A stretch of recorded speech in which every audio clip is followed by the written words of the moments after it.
I'm Sarah Payne, partner in Sullivan & Cromwell's Palo Alto office and co-head of the firm's capital markets group. Joining me for this panel are Kathy Clarkin, Bob Downs, and Scott Miller from our New York office, Karsten Barrar from our Frankfurt office, Kei Yianing from our Hong Kong office, Keiji Hitano from our Tokyo office, and Wally Jones from our Melbourne and Sydney offices. Today, we will be discussing the impact of COVID-19 on capital markets activity and related considerations. Before we get into the discussion, though, a few administrative items. We have reserved 15 minutes at the end of this discussion for Q&A. If you do have questions you would like to submit, please click the Q&A button on the bottom of the screen. Turning to our panel, I'd first like to talk about what you've been seeing in the capital markets over the past few weeks. There certainly has been more activity on the debt capital market side than equity, so let's talk about debt first. Bob, what have you been seeing on the investment grade side? Thanks, Sarah. Interestingly, the U.S. investment-grade debt market has been very active through March and April. March saw some of the busiest days of the year, and although the investment-grade debt markets usually experience a bit of a lull in early April before earnings season kicks into gear, that's really not been the case this year. For example, on Tuesday, 8 issuers raised over $10 billion, and over $350 billion of investment-grade bonds have been issued in the past 4 weeks. I think there are probably 2 complementary reasons for that. First, every issuer is thinking about liquidity as we face these uncertain times. So issuers are going to market to add some liquidity, even though it seems a bit expensive relative to the pre-COVID-19 debt costs. And second, investors, including a lot of equity investors who are taking a break from a very volatile equity market right now, are drawn to what seem like pretty attractive yields from well-known and well-capitalized issuers in the investment-grade space. And Scott, for a few weeks, there was talk about the high-yield market essentially being frozen, but in fact, there have been some new issues, starting perhaps with the Brands bond offering. What have you been seeing on the high-yield side? Thanks, Sarah, and just a word to thank you all for joining us this morning. I know it's a difficult time for all of us, and we appreciate your spending time with us this morning. So on the high yield issues, there definitely have been a couple of 3 weeks here where there was close to no high yield activity, at least in the primary market. As the equity markets have improved over the last week or so, we have begun to see a gradual reopening of the high yield markets, starting with the Brands transaction that you mentioned. But we still seen relatively few issuances. There does seem to be more anecdotal evidence, at least that more of the benchmark high yield issuers will have access to the markets, even though there has been relatively few deals in the market so far. We've also seen on the high yield side, quite a bit of activity in the liability management side for high yield issuers. Focusing on maintaining liquidity on the one hand, as well as covenant compliance and the evaluation of the need for waivers. Covenant compliance is certainly a developing issue. It's not very surprising with so many companies who essentially have no revenue or limited revenue or EBITDA for multiple weeks now, and perhaps even months going forward. We're just beginning the Q1 earnings season this week. So we're beginning to see some data that's going to give some insight into the probable longer-term impact and thus the covenant compliance issues that many companies are going to face. And they're likely to begin facing them in Q2, at least the companies that we've been working with. Thanks. And Karsten, you work with issuers across Europe. What are you seeing there? Sarah, the developments in Europe on the debt capital markets have been very similar to what Bob and Scott just described for the US. Large investment grade issuers used the first opportunity to secure further liquidity through bond issuances or drawings under EMTN programs and debt issuance programs. This was true across Europe. So UK, French, German, Dutch, and other investment grade issuers went out and successfully executed transactions. At the same time, there was a wave in other financing activity because, as you know, in Europe, especially in countries like Germany, companies often finance itself rather through bank financing than the debt capital markets. In turn, the European high yield market has come to a halt and has not yet really reopened again, even though some issuers and banks start thinking about it. It is clear, though, that high-yield issuers must expect the terms of such financing to be significantly more expensive than before the crisis, just as Bob mentioned, reflecting the change in risk assessment by investors. And Kay-Ian, you're out in Hong Kong, which has been dealing with the COVID-19 situation since before the Chinese New Year holiday. We now hear of things slowly starting to reopen in China and Hong Kong. What are the debt capital markets looking like there? Sarah, thank you very much. Yes, you're correct. Mainland China and Hong Kong had to deal with the COVID-19 situation from an earlier time. Well, in January, the DCM markets were actually very busy. And at that time, there was actually very little clarity on COVID-19 as the situation was still unfolding. So as is common at the beginning of the year, many issuers rushed to the market to raise capital before Chinese New Year, which this year fell in the last week of January. So in part, this is because mainland Chinese businesses who wish to access the international DCM market would need to get a regulatory approval from the NDRC, the National Development and Reform Commission, who in managing the country's overall foreign denominated debt allocates a quota to specific issuers who apply. So those who received their approval for 2020 naturally took advantage of that window. Now, after Chinese New Year in February, the market was really quiet as mainland China was in lockdown mode, and that created pent-up demand. And from March, we have seen investment grade issuers raising capital to strengthen their balance sheet and also take advantage of the reduction in interest rates. Although the non-investment grade issuers also need capital, they are finding it more difficult to access the markets. And if successful, we would have expected to have to pay a higher coupon. Thanks. And KG, how about Japan, where you're based? The Japanese debt capital markets have been slow since March. Things usually slow down in Japan from mid-March because many Japanese companies' fiscal year ends on March 31. And for pandemic-related funding needs, Japanese companies have relied more upon banks than on the capital markets. Currently, some investment-grade issuers with December fiscal year end are looking to access the markets, and more investment-grade issuers with March fiscal year end are considering July. As in Hong Kong, non-investment-grade issuers are having a hard time accessing the markets. Wally, you're based in Australia and you spend a lot of time with issuers on Rule 144A and Reg S bond offerings. What issues should companies and underwriters be thinking about as they prepare to go to market on a bond offering? Thanks, Sarah. We're working with several Australian companies that are considering Rule 144A investment grade debt offerings, as well as working with a number of our existing Australian and New Zealand clients that are financial institutions that in the process of updating their U.S. debt programs for their December or March half-year-end results. Due to the volatility of markets in the recent weeks, the key consideration for such companies is to have their documentation ready so they're prepared to launch an offering on short notice when the conditions in the market permit.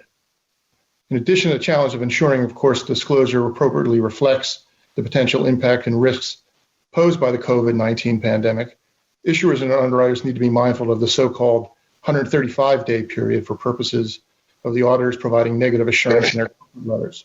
That expires around May 14th for those December year-end or half-year-end reporting companies.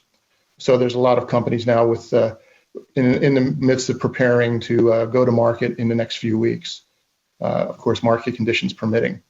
Also, the ability of auditors to bring down stub period comfort after the latest management accounts has become particularly challenging in the current environment, as it's difficult, if not utterly impossible, for management to provide representations as to no change in selected financial line items post their February management accounts. Another issue we see companies grappling with is maintaining the consistency of their disclosure in their domestic home country, as well as the U.S. and international markets, to avoid potential allegations of differential disclosure.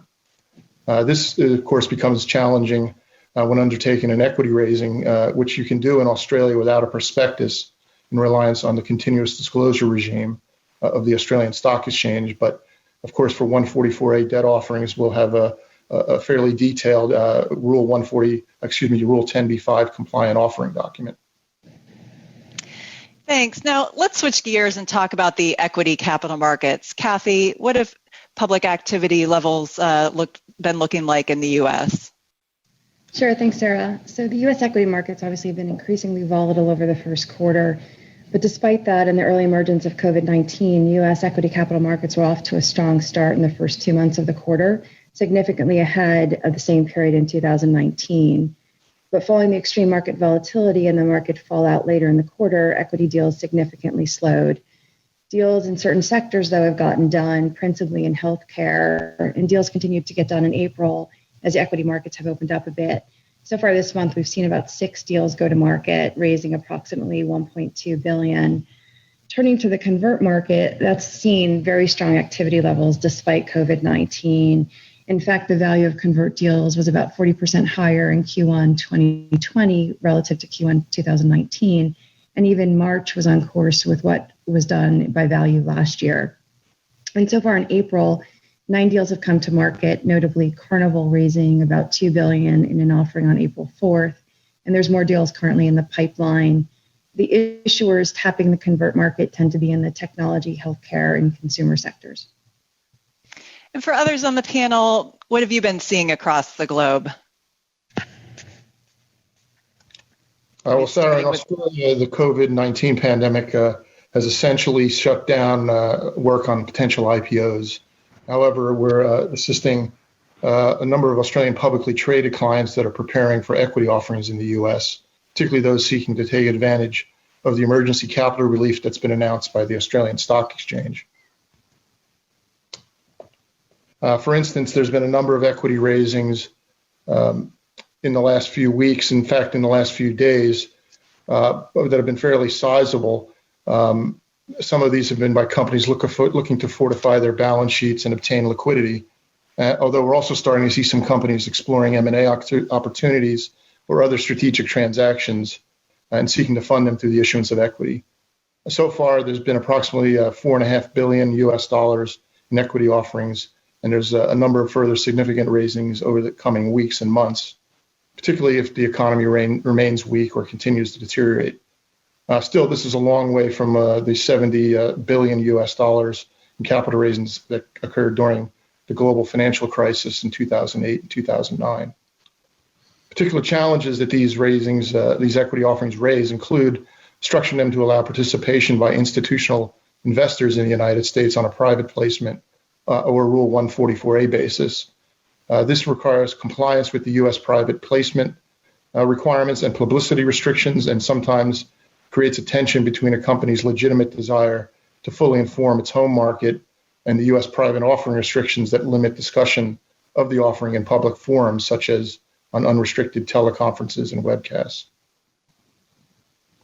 And here in Hong Kong, the equity capital markets has certainly had a slower start in Q1 of this year. Although we are expecting some large U.S. listed companies to come to the Hong Kong market later this year by way of secondary listing following the path that Alibaba took last year. So in Q1, we saw some issuers who had not committed to begin the IPO process quite naturally defer making a decision to kick off the process. Those who had commenced the process had to deal with the question of due diligence and audit because the securities regulators in Hong Kong expect that third-party due diligence on customers and suppliers be conducted in person at the third party's premises. So given the travel restrictions and the social distancing requirements, many of such meetings cannot take place in person. The Hong Kong regulators were not willing to derogate from this normal expectation, and so lawyers spent many hours trying to find a solution that could work for specific situations. Whilst many companies were badly affected by COVID-19, a small segment benefited. These include companies in the digital economy space, such as online food delivery, audio-video conferencing, entertainment, as well as in the broader health sectors of pharmaceuticals, hospitals, medical equipment, even though not directly related to COVID-19. Now, some have seized the opportunity brought about by the record high stock price and buoyant demand to raise capital via accelerated book build offerings. And on the other end of the spectrum, with stock prices of some of companies at inexpensive valuations, some controlling shareholders who have access to financing are taking the opportunity to take their listed companies into private ownership. In Europe, on the ECM side, there have been a few weeks in March with basically no activity. But it was interesting to see that some accelerated book build offerings, or ABOs, ABBs as they are called, i.e. private placements with institutional investors, have come back already end of March, beginning of April.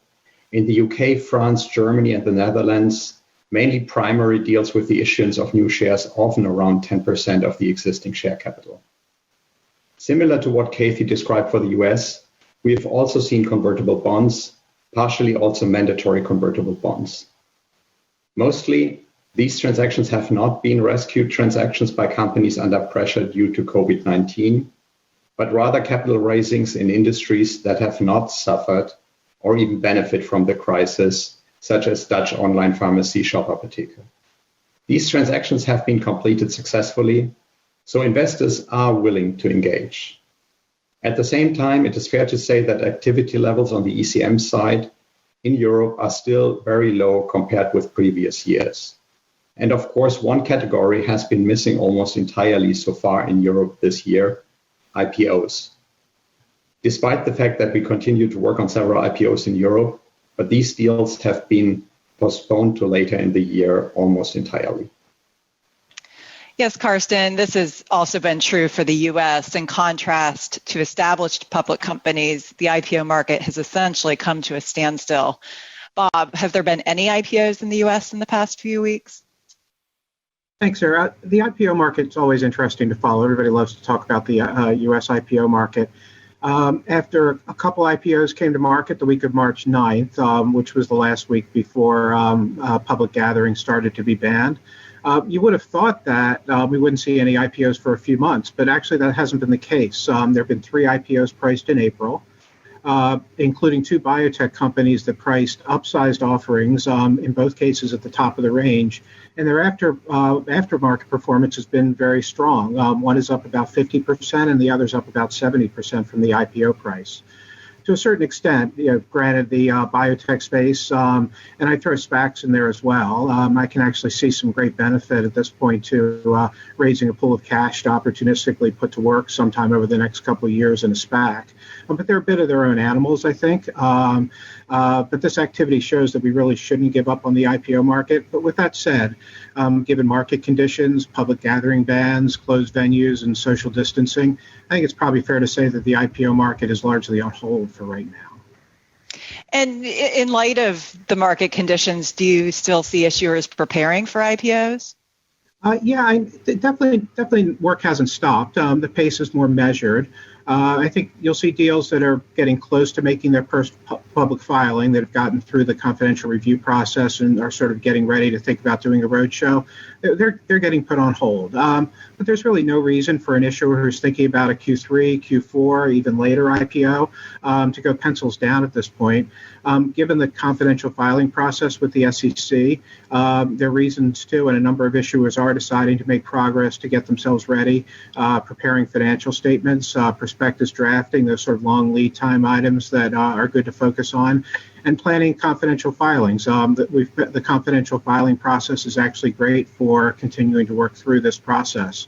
And although the SEC staff has been working from home longer than most of us have, they've actually done it very seamlessly.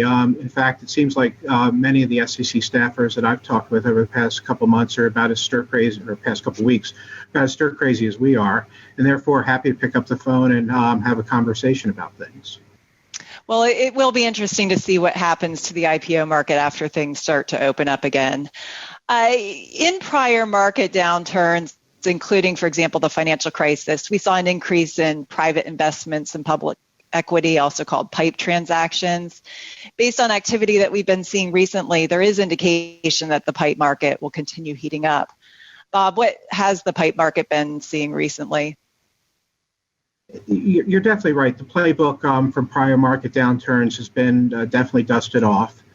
We've already seen a few very substantial PIPE transactions occur over the past couple of weeks. Not as many as you might have thought. And I think the downturn was so fast that issuers still really need to get their arms around raising equity capital at the kind of prices that we saw over the past couple of weeks, even the ones that we're seeing now. But I think over the next few months, you'll see a very active pipe market. You'll see a combination, I think, of issuers who think their valuations have recovered sufficiently from the lows that issuing equity again becomes attractive. And you'll just see others who really have no alternative. But in either case, given all the volatility that we're seeing in the equity markets right now, a private process like the pipe is very attractive. Kathy, what types of terms do you expect to be the focus of significant pipe transactions?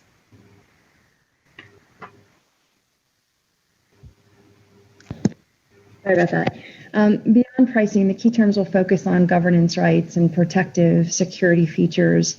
So governance rights, typically depend upon the expected depth and duration of the relationship between the issuer and the pipe investors. And obviously, the larger the equity stake, the more robust the governance rights will be.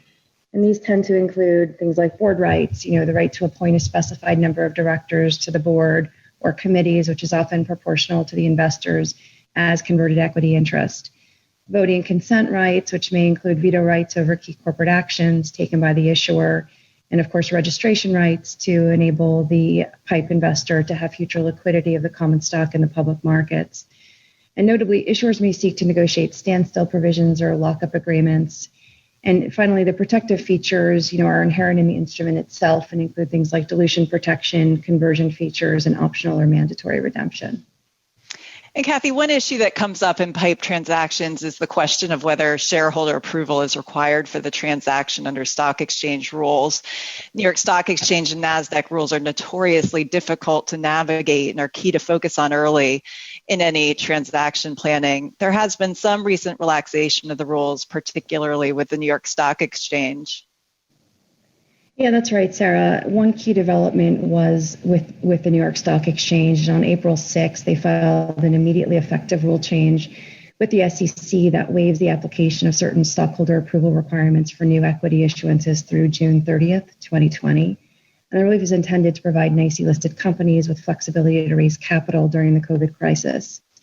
And in particular, the relief expands two of the current exceptions to the stockholder approval requirements. First, under what's referred to as the related party transaction rule, the temporary waiver significantly broadens the current exceptions to the rule and permits sales of securities to related parties, the key thing being here, regardless of the percentages issued, which under current rules is either 1 or 5%, depending upon the nature of the insider.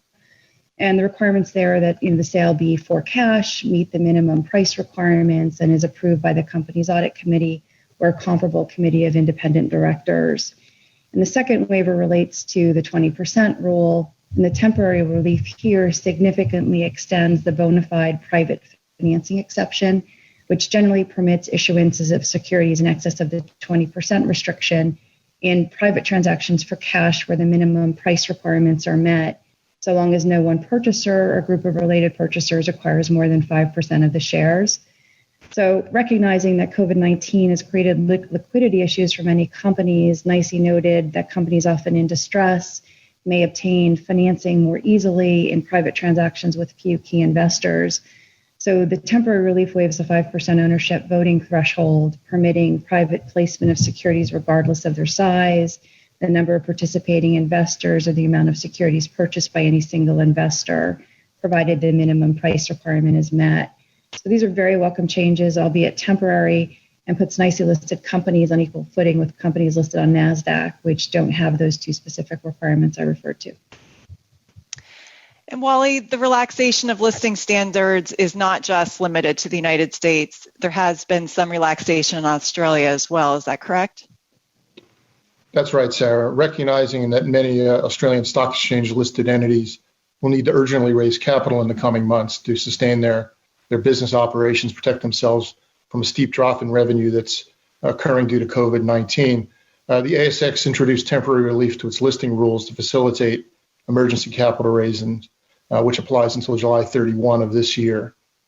Most significantly, it increased the 15% limit on equity placements to 25%. And there's been several companies take advantage of that to date, and we expect there'll probably be more, again, assuming the economy remains weak. The ASX also released a compliance update that provides guidance and temporary relief to ASX-listed companies in respect of their continuous disclosure obligations, particularly in regard to updating the market on any earnings or operational guidance. And Karsten, what are you seeing in Europe? Are particular industries accessing the PIPE market more than others? And do you see private equity playing a big role? There are a lot of discussions throughout Europe at the moment, Sarah, regarding PIPE transactions for several reasons. As I said before, accelerated book build offerings have largely been executed in industries that are not or not so much affected by the crisis. For capital raisings in more difficult industries, the risk premium and therefore discounts to share prices that institutional investors would request are still discouraging issuers from going out into the market, if at all possible.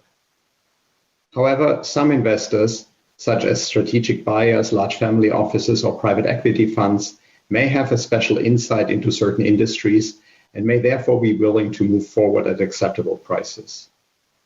Further, companies may be concerned about their low share prices and seek protection against unsolicited takeover bids by issuing equity through a PIPE transaction to investors that they consider as stable, long-term oriented, and somewhat immune against short-term takeover offers. We have also seen some investors opportunistically increasing their already existing stake in listed companies, for example, Italian Mediaset and German media group ProSieben. As to your specific question regarding private equity, I would expect private equity to come more into this now. The last few weeks, my impression was that private equity was more focused on existing, already signed transactions and on issues with existing portfolio companies. What I just said, of course, only offers opportunities for companies that are still attractive enough for new investors. In some industries that are hit most by the economic turmoil, rescue rights offerings may be needed.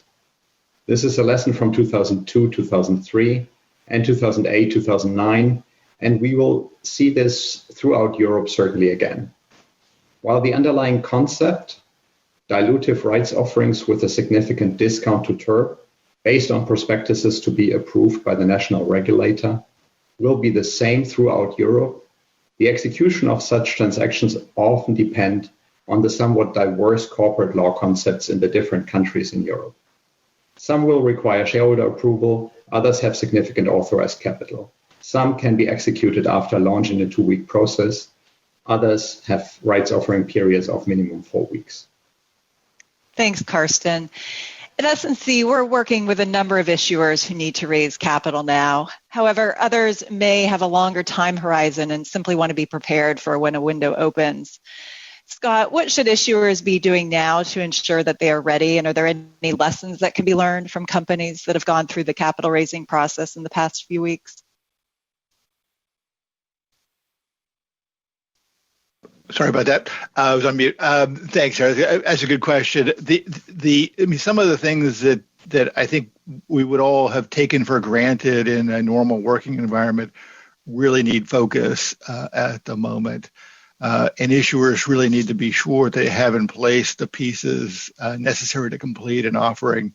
Obviously, one of the biggest issues at the moment are the accounting and the disclosure issues that flow directly from the COVID-19 crisis. We'll talk more about this in a moment, I think. But SEC staff has provided some disclosure guidance that seeks to encourage more detailed disclosure about the individual impact and the risks related to the pandemic. But I think most issuers at the moment are finding it a little difficult to provide meaningful disclosures without knowing when the social distancing guidelines are likely to be loosened. And even if they could make reasonable assumptions on that score, not knowing what the consumer response is likely to be, are people going to immediately begin business or leisure travel? Are they likely to buy consumer goods? Are they going to be buying or remodeling their homes? All of those are going to make things more complicated. And issuers really, in terms of their own processes, need to think about and address the challenges of simply, preparing and vetting that disclosure while they're in a remote working environment. Things like disclosure controls and procedures and internal accounting controls, how a disclosure committee works or doesn't work in a remote working environment. You can't just get into a conference room and work out a disclosure issue to try to figure that out. And the difficulty in providing those specific disclosures are going to flow into other aspects of the offering process. Wally alluded to this earlier in terms of the of comfort letters. But accountants are going to have to deal with their procedures on comfort letters. What are the inquiries you need to go through to confirm the data? And what does negative assurances really mean in an environment which financial metrics are imploding in a manner of speaking, and doing so in a manner that's pretty hard to quantify. So both in terms of rep letters for accountants and accountants' comfort letters, those are going to be difficult to deal with. And as you mentioned, Sarah, just the need to act quickly if there are potentially limited market windows, given the volatility with the markets being up and down several percent on an individual day. It's also important to be able, that boards of directors are kept apprised of financing needs and plans so that they're able to act quickly. I think most companies have been really good about providing frequent updates to their boards about the impact of COVID-19, but as things continue, maintaining that discipline, in particular, including updates on financing needs and the state of the market, will be important.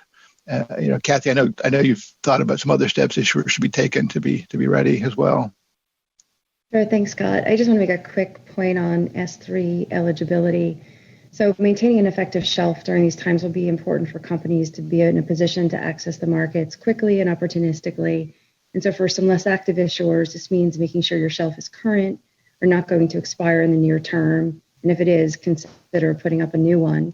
And for some other companies, it may mean reassessing S3 eligibility or their status as a well-known seasoned issuer. In particular, given the significant decline in equities in recent weeks as a result of COVID-19, many companies have seen their market cap take a big hit, which could result in a company being at risk of losing WKSI status.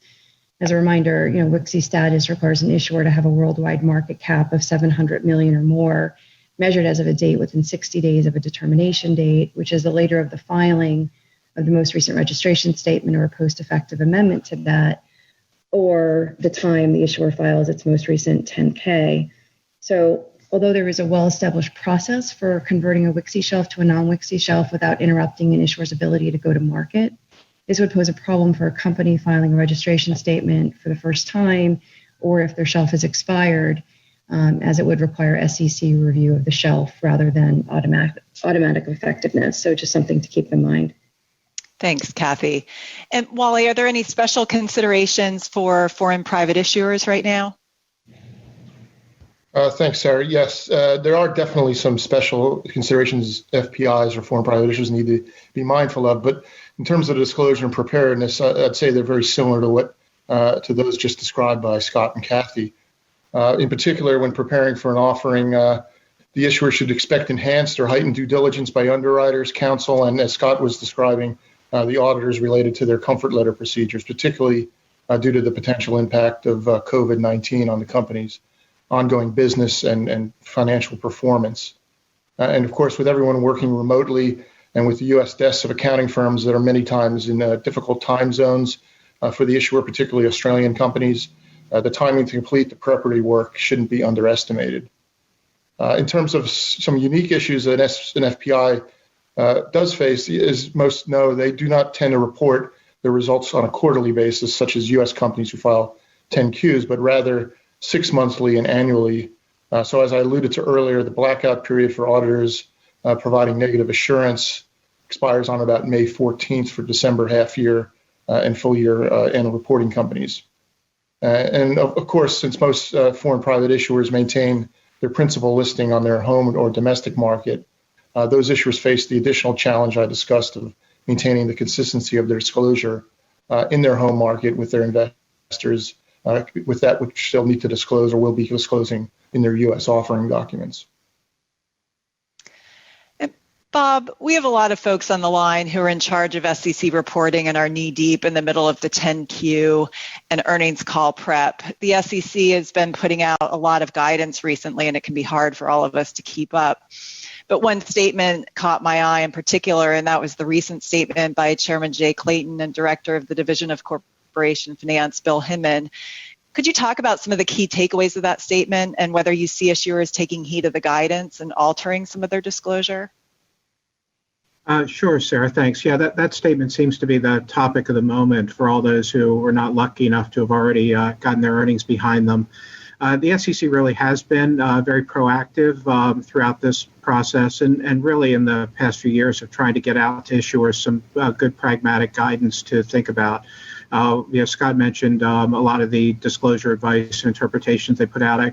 I'd also mention we've talked to a lot of issuers about the statement they put out at the end of last year about involving the audit committees. And Scott talks about keeping the board involved. This is also a very important time, particularly as you focus on earnings in this time period, to make sure that the audit committee is very involved in the process and the dissemination of financial disclosures that is going out.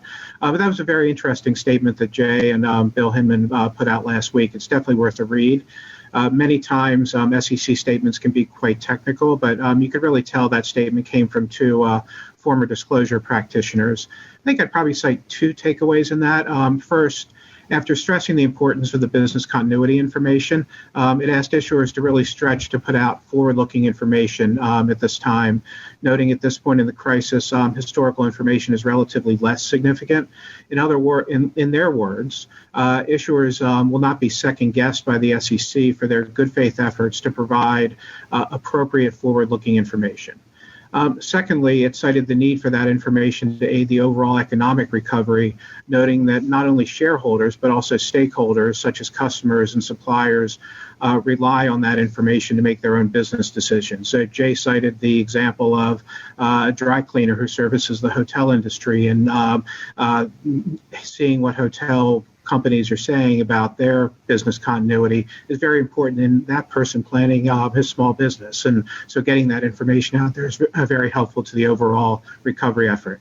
And Sarah, I didn't forget your second question. Are issuers taking heed of the guidance?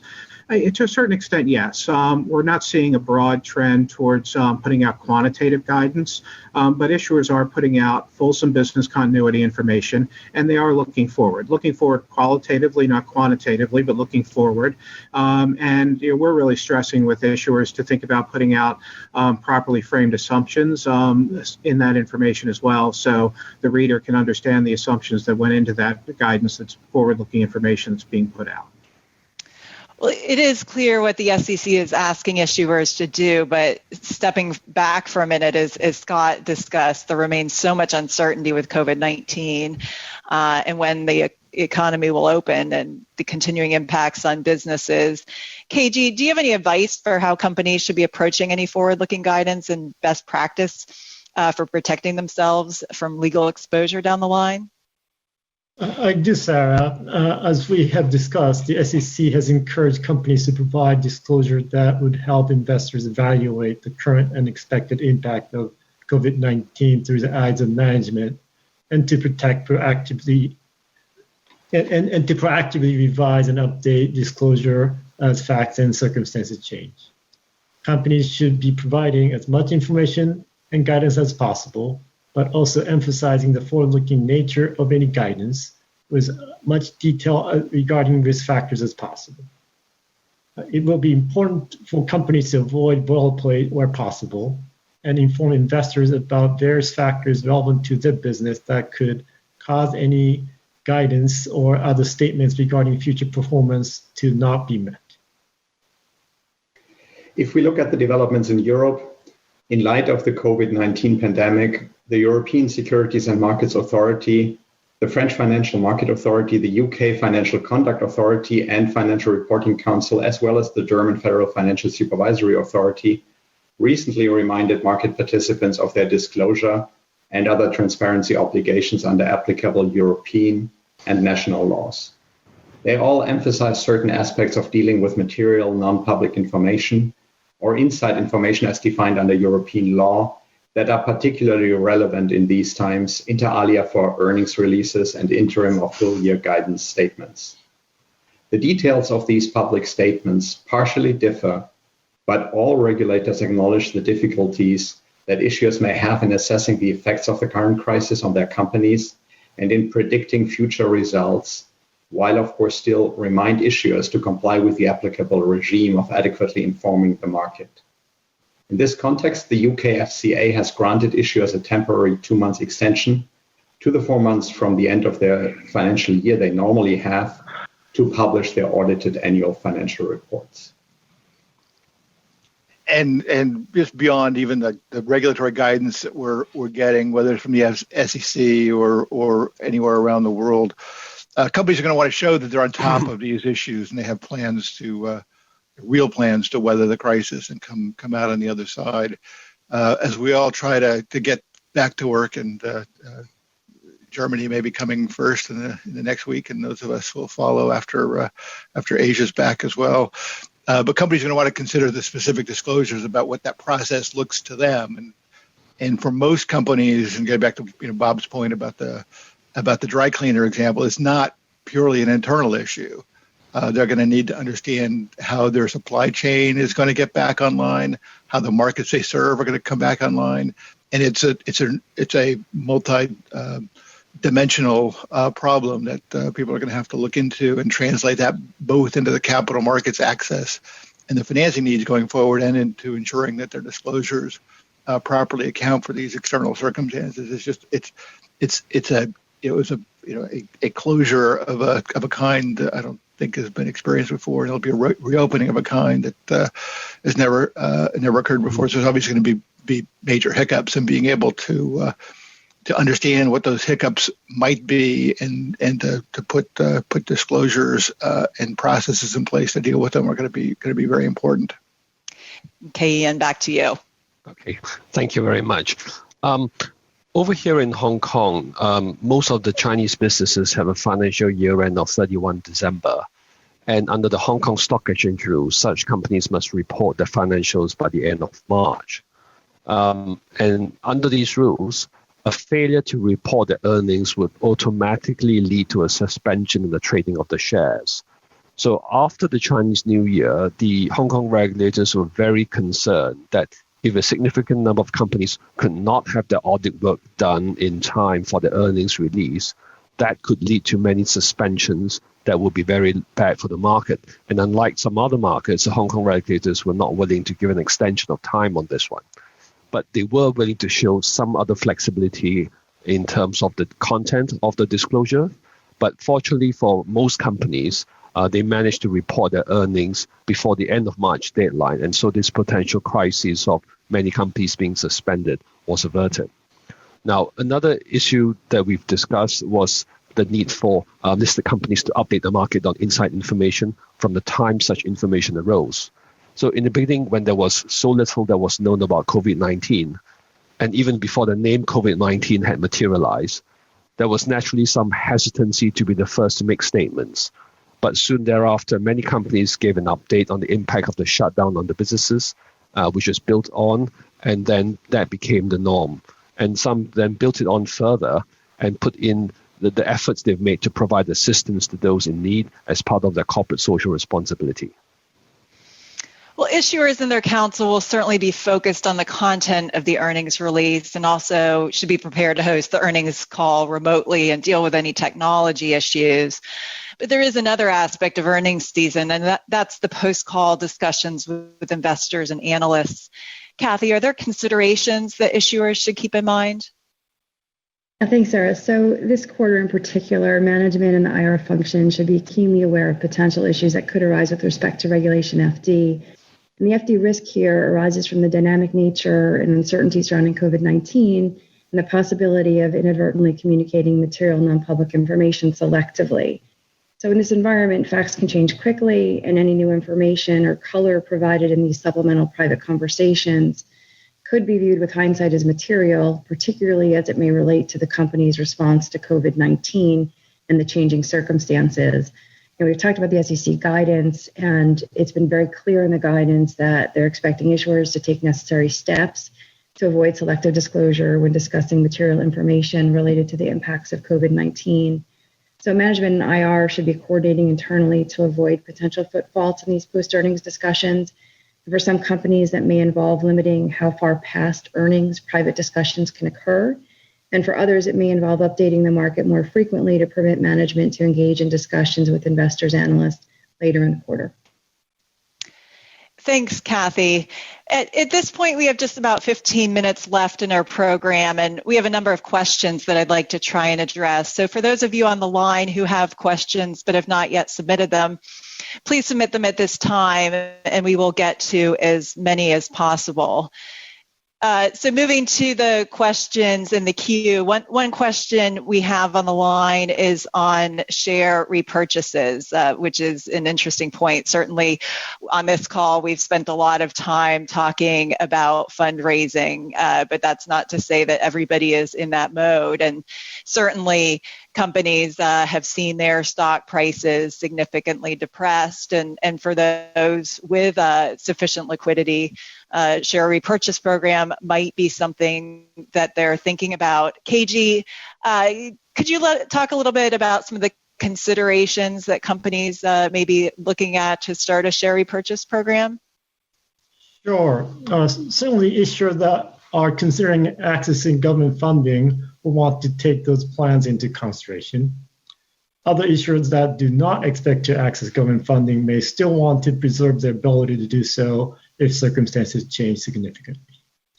For those issuers entering into new purchase program, they need to be comfortable that they do not have NPI or material non-public information.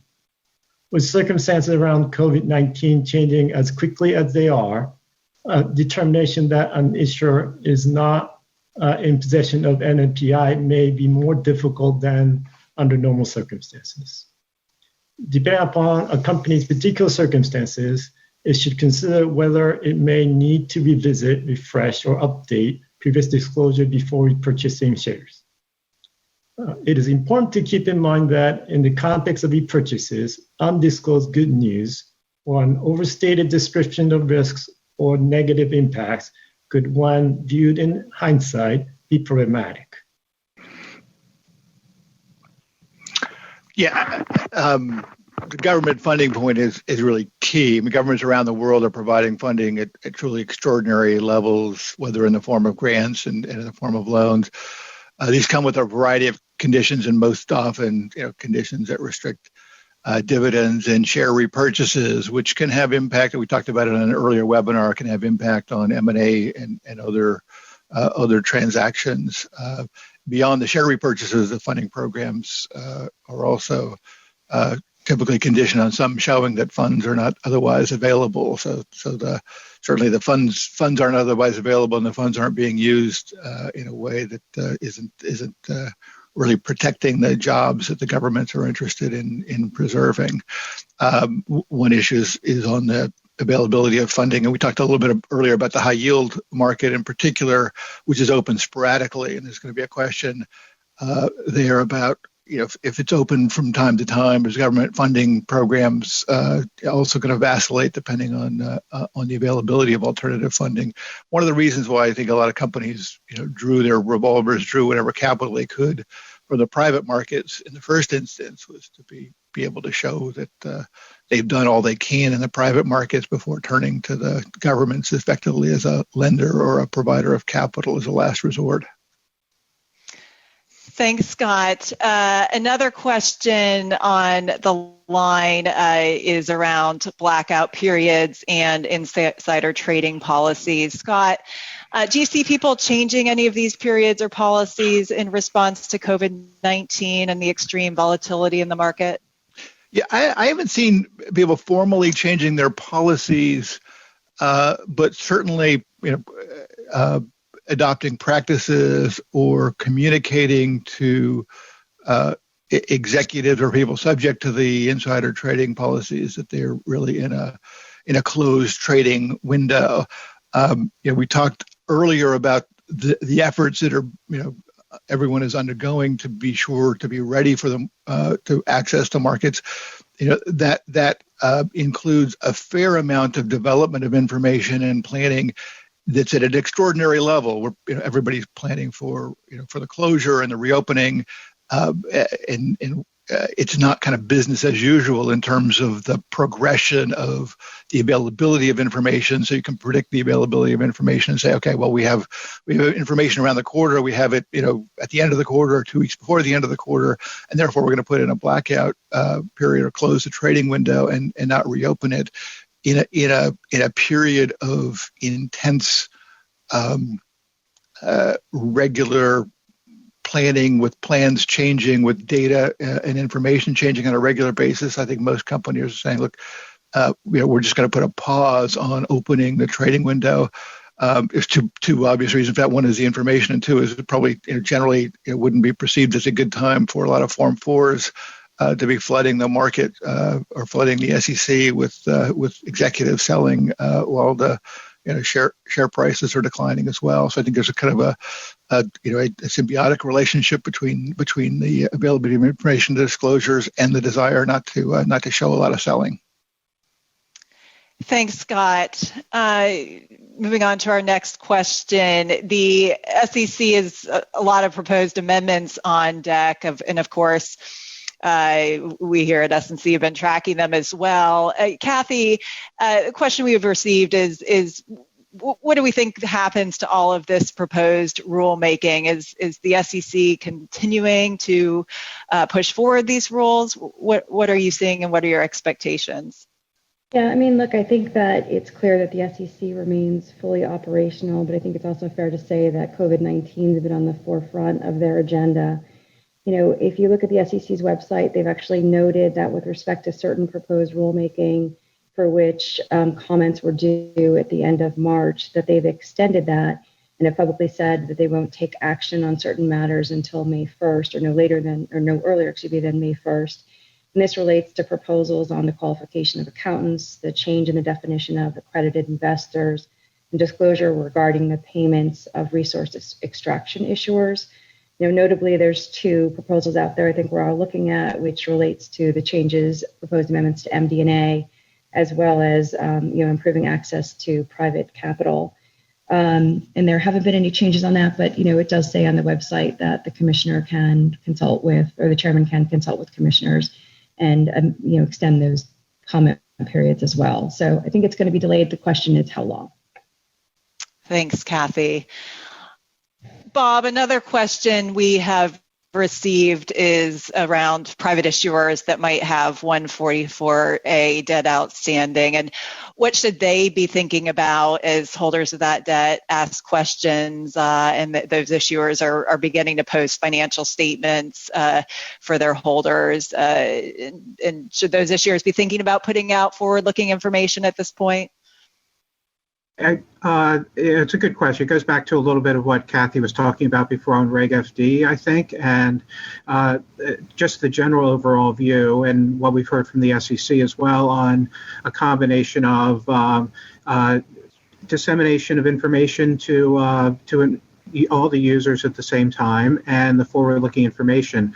Issuers are getting a lot of calls from debt holders asking about business continuity, and in our discussions with them, we've told them there's a line you're going to cross probably pretty quickly right now of that information needing to go out to all investors at the same time, not just the one holder who's calling, given how important that business continuity information is right now. And that's also, and probably especially true with the forward-looking information. There are a lot of people out there looking for information, looking for it for trading. Just because they're a 144A debt holder doesn't mean they're not calling for that information to trade in the equity securities. So we are really pushing people to either say, I'm sorry, I just can't answer that question right now. We'll be doing a call whenever your earnings call is scheduled, or say, if you're going to give that information, say, it's a good question, let us get information out on that more broadly to people, and go ahead and file a 701-8K or get some other information out there that gets that information to everyone at the same time.